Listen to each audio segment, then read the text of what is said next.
Les podcasts du Figaro. Bonjour, je suis Victoire Sicora, vous écoutez Portrait de champion, le podcast qui donne la parole à ceux qui vont incarner et faire briller nos Jeux Olympiques. Les athlètes bien sûr, mais aussi tout l'écosystème qui permet à cette grande fête de se préparer.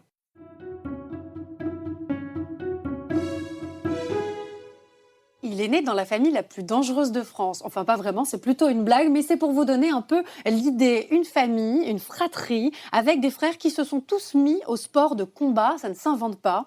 La MMA et puis la boxe et bientôt la médaille. En tout cas, c'est ce qu'on lui souhaite. Mon portrait de champion, c'est Soeb Boifia. Merci beaucoup d'être avec nous pour nous parler de votre parcours incroyable et puis bien sûr des Jeux Olympiques. Une famille, pas comme les autres, passionnée de sport de combat.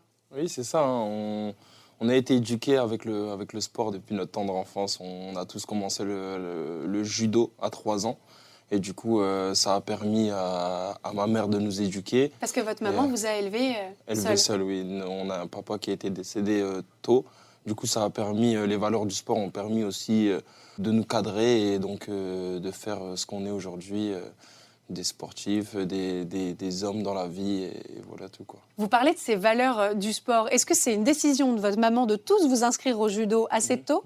Je pense que ça a été la logique des choses. Nous c'était école maison, sport maison. Enfin, si on voulait une activité, c'était seulement le sport. Du coup, c'est là-bas où on retrouvait tous nos copains. Et c'était pas une charge pour nous, on s'amusait. Hein. C'était comme aller au centre social et du coup, on s'amusait bien là-bas. Oui, c'est l'occasion finalement de faire une activité avec des gens qu'on aime et de participer à des challenges sportifs. Est-ce que le judo, ça vous a vraiment plu ? Le judo, ça m'a plu. Après, il y a toute des choses à faire au niveau du salut, au niveau du respect, même si le respect fait partie du sport. Mais je voulais me sentir un peu plus libre. C'est pour ça que j'ai basculé après vers la boxe. Et vous avez commencé, je crois, si je dis pas de bêtises, par le MMA. Non, j'ai pas commencé. D'abord par la boxe ? Mon frère, voilà. Mes frères ont commencé par le MMA très tôt. Hein. Le MMA n'était pas encore légalisé en France. Okay. Et nous, on avait un club dans notre ville. Et donc, du coup, ils ont commencé par ça. Le MMA, il faut savoir que dans le MMA, il y a de la boxe parce que c'est le mix martial art. Et du coup, donc, c'est tous les arts mélangés. Et du coup, moi, je préférais la boxe. Je ressemblais à Mohamed Ali quand j'étais petit. On me surnommait Mohamed Ali. Et ça donne le ton pour s'orienter vers un sport.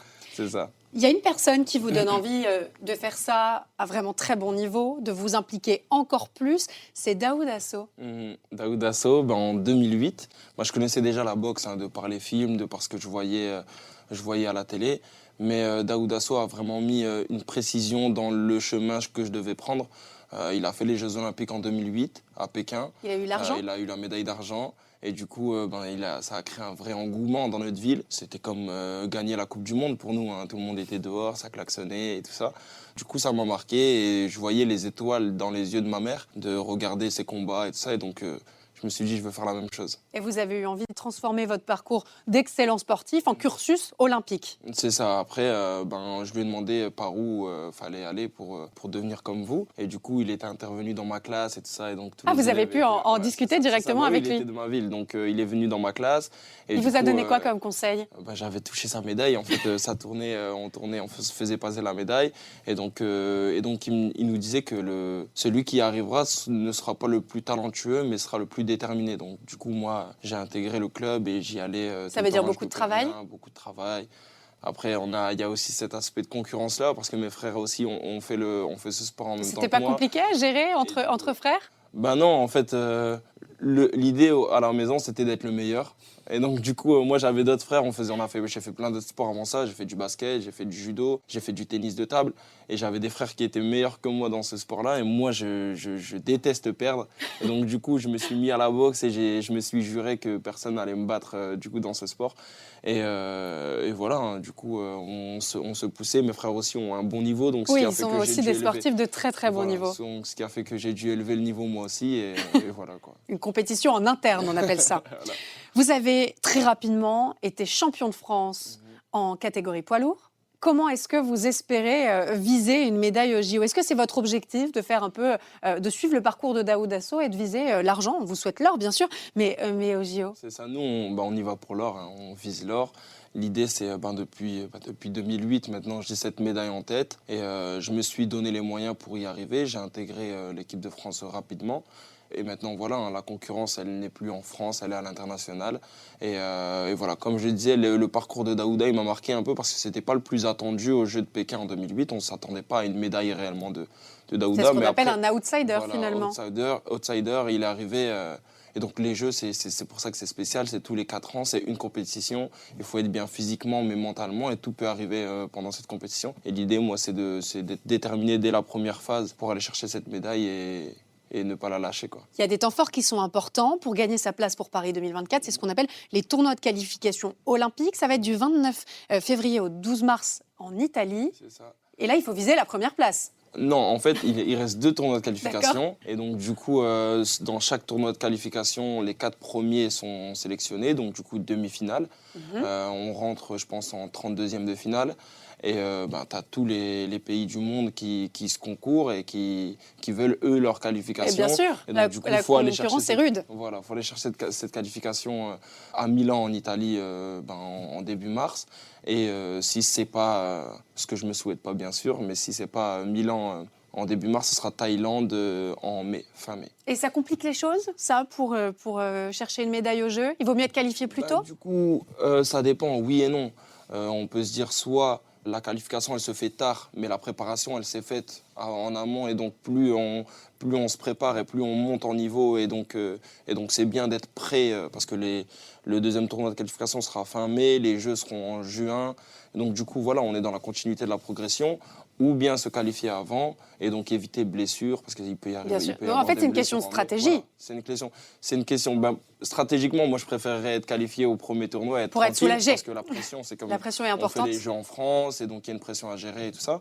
Mais peu importe la phase de qualification, on trouvera les bons mots à se dire pour qu'on soit prêt, voilà, au jeu, quoi. Un mot peut-être pour déterminer vos attentes par rapport à ces Jeux Olympiques? Ça va être magique, hein. Le mot, c'est magique. Les Jeux en France, c'est une chance. C'est une chance d'avoir les Jeux. Vous êtes fier de représenter Ah oui, non, je suis très fier. À chaque fois que je marche dans la rue, je croise des gens. Bon, les Jeux Olympiques, ça me met aussi une pression à moi. Je le fais limite plus pour moi. Mais pour tout le monde, pour votre maman, voilà, pour vos frères, pour ma maman, pour mes frères, pour ma famille, pour les gens qui m'ont soutenu. Parce que voilà, le sport, c'est bien, mais vivre du sport, c'est pas facile non plus. Donc il faut un soutien, que ce soit les sponsors et tout ça.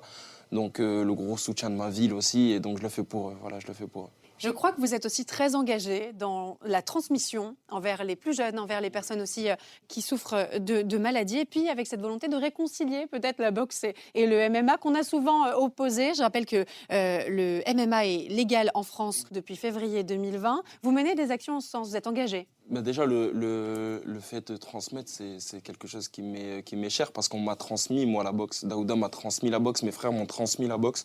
Et donc, du coup, c'est mon devoir à moi de transmettre à mon tour.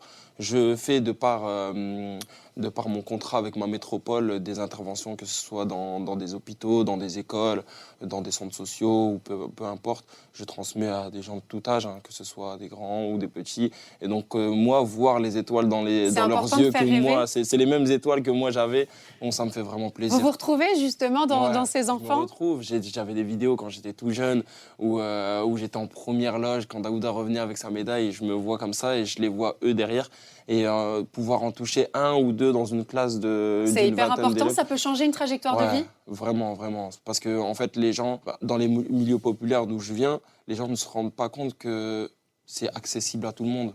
On se dit, oui, lui, il a plus de chance. Il y a beaucoup de travail quand même. Là, mais c'est accessible à tout le monde. Travailler, on peut travailler. Donc, même si oui, ça va être dur et oui, on n'a pas...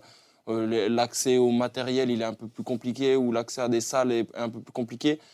On peut le faire, on a tous 2 bras, 2 jambes. Comme notre coach nous le dit, on a 2 bras, 2 jambes. On a de la chance, voilà, donc on y va. On peut y aller, et voilà. Très beau message, merci beaucoup Sohaib Bouafia.